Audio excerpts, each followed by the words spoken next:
Olá pessoal, essa é uma videoaula sobre seleção de equipamentos e sistemas de cogeração. Nós vamos ver então agora uns critérios de seleção para sistemas de cogeração. O principal critério pressupõe, né, para você escolher, você tem que ter uma demanda, o detalhamento da demanda elétrica e térmica do caso que você esteja estudando. Por isso que o projeto de vocês é uma demanda importante, essa, né? Assim como os respectivos custos, né? Alguns dos principais itens, então, importantes para um bom projeto de cogeração além de ter a demanda elétrica e térmica ao longo de um ano, ter o preço da eletricidade, se atual e futuro, preço do calor, se para vapor, ou o preço dos combustíveis empregados, além da disponibilidade, logística, como é que você guarda isso, enfim. Investimentos necessários, então, do equipamento e custo de operação e de manutenção, que nem sempre é desprezível.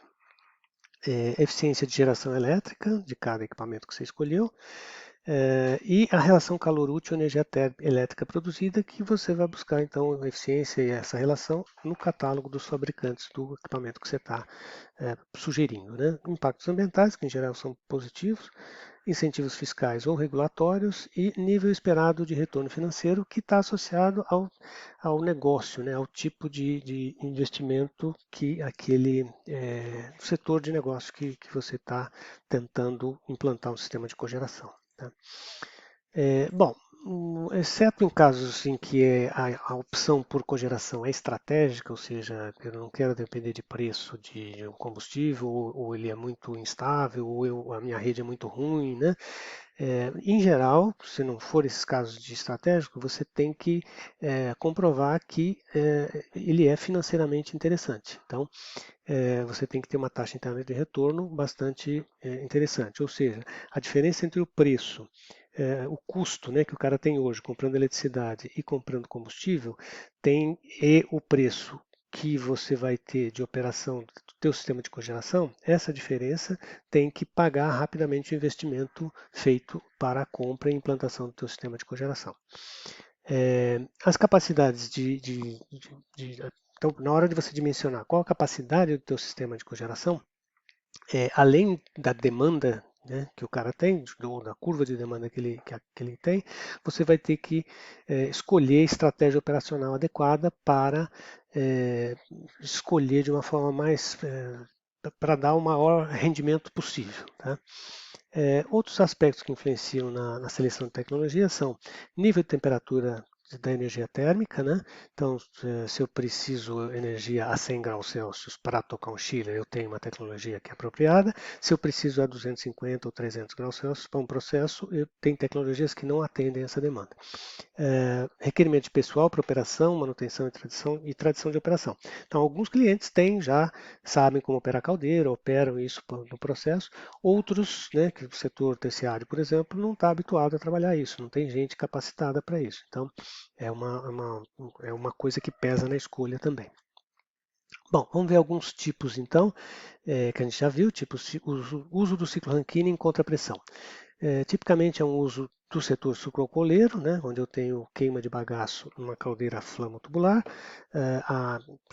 superaquecendo o vapor, que expande, aqui nesse caso tem uma turbina que toca a moenda, então gerando trabalho mecânico, da potência mecânica para tocar a moenda, e também uma outra turbina que é para gerar energia elétrica. Tá? E aí o vapor que sai aqui vai, em contrapressão, vai atender o processo. Tipicamente aqui eu tenho 200 kg de bagaço por tonelada de cana gerada e cada quilo de bagaço gera entre 2 e 2,5 kg de vapor. Então, isso dá entre 500 e 625 quilos de vapor por tonelada de cana processada, enquanto a demanda de vapor de processo é entre 400 e 600 quilos de vapor. Então, ele atende essa demanda de vapor e o requerimento elétrico é relativamente pequeno. Aqui, se eu tivesse uma moenda elétrica e aqui o resto do processo, então estaria entre 26 e 28 kWh por tonelada de cana. Então, eu consigo gerar energia elétrica e vender para a rede, que é o caso do setor sucroenergético atualmente. Um outro processo que usa também bastante ciclo Rankine, porque tem grande demanda de vapor, no processo de produção de celulose pelo processo Craft, né?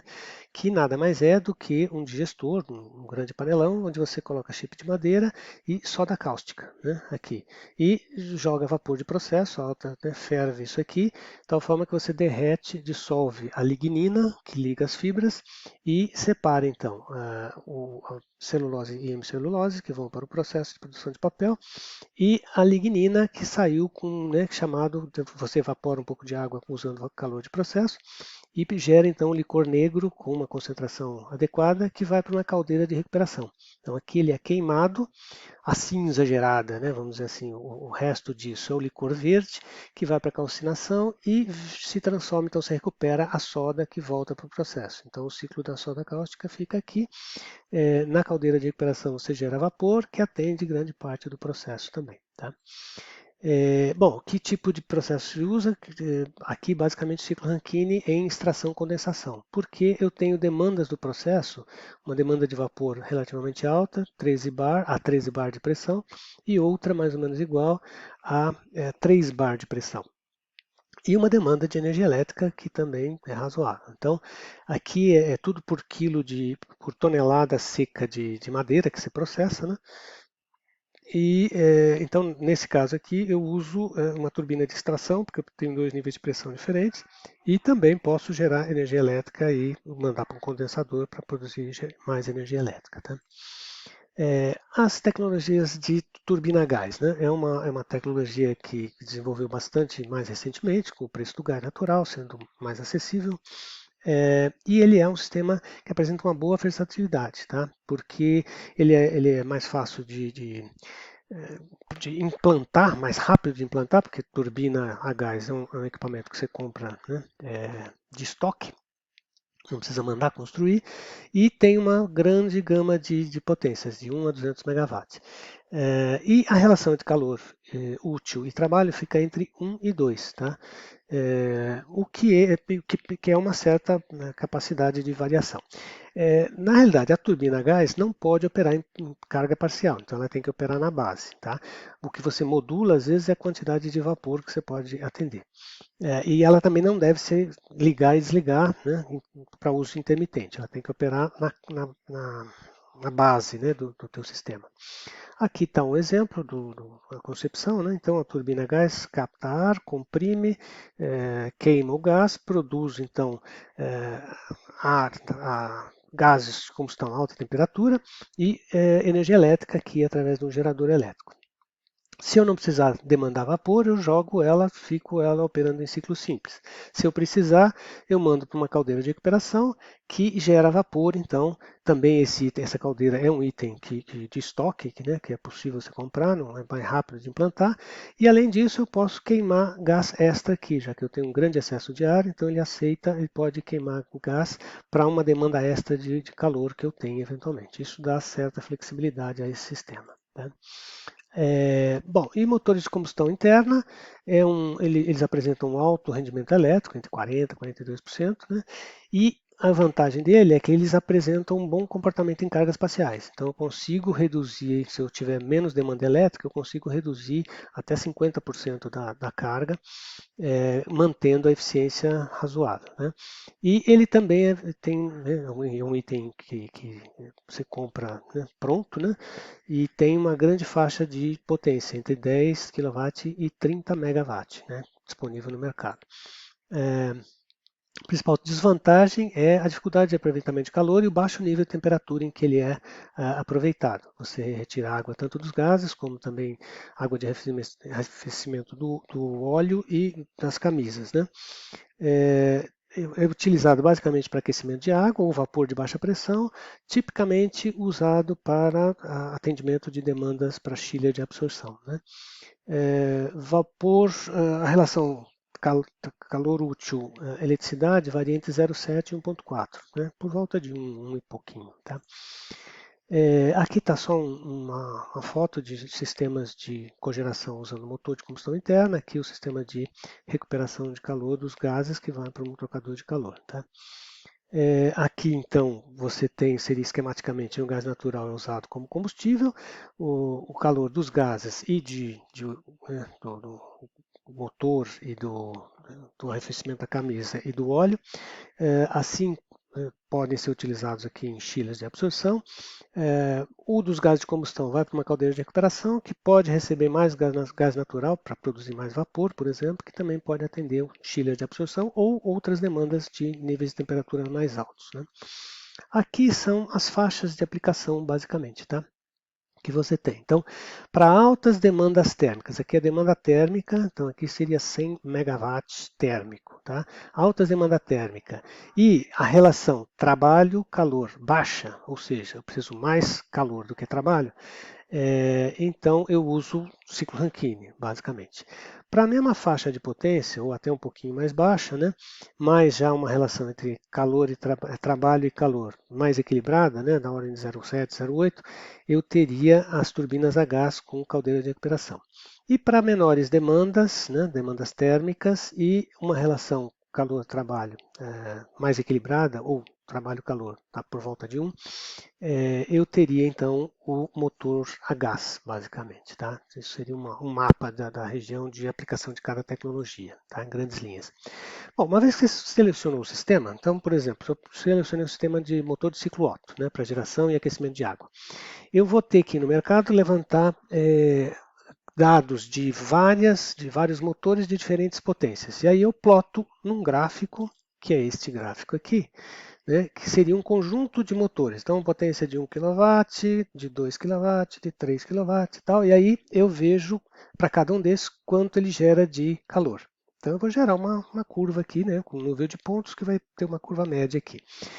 E aí eu vou plotar um dia específico uma demanda de calor e eletricidade do meu cliente. Se cair do lado direito aqui, essa demanda, então isso aqui é quanto ele demanda de calor e isso aqui é quanto ele demanda de eletricidade.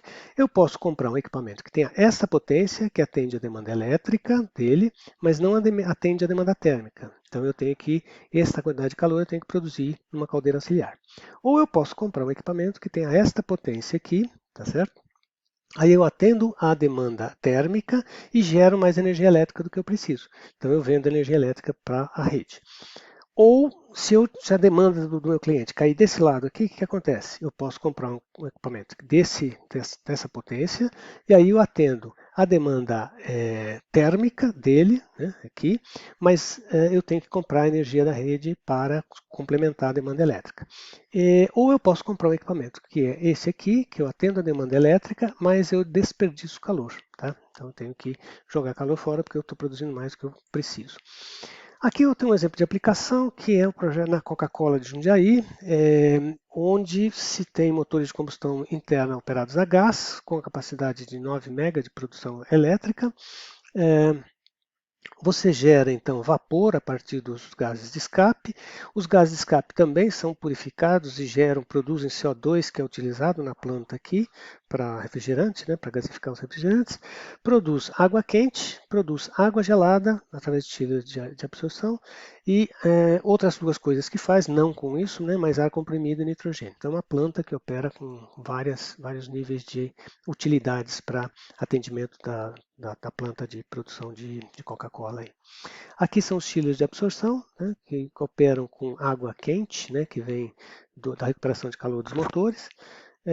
Isso aqui é a torre de limpeza dos gases para produzir CO2, então você tem um sistema para purificar o gás que foi queimado, gás natural que é queimado no motor, e depois você separa o CO2 aqui para ser utilizado na gasificação dos refrigerantes. Os trocadores de calor que antes eram operados com vapor, agora são trocador tipo placa, né, operam com água quente, que são da refrigeração do motor a gás. Né? E aqui elas tinham essas caldeiras, né, flamotubulares que geravam vapor e que ficam em stand-by para reserva. Né? Foi trocado para ser a gás, mas ele pode atender uma demanda reserva, né, se o sistema de cogeração não der conta. Então isso é simplesmente um exemplo, né, de aplicação. Aqui está a bibliografia e eu vou disponibilizar também um questionário para ser feito até domingo, então.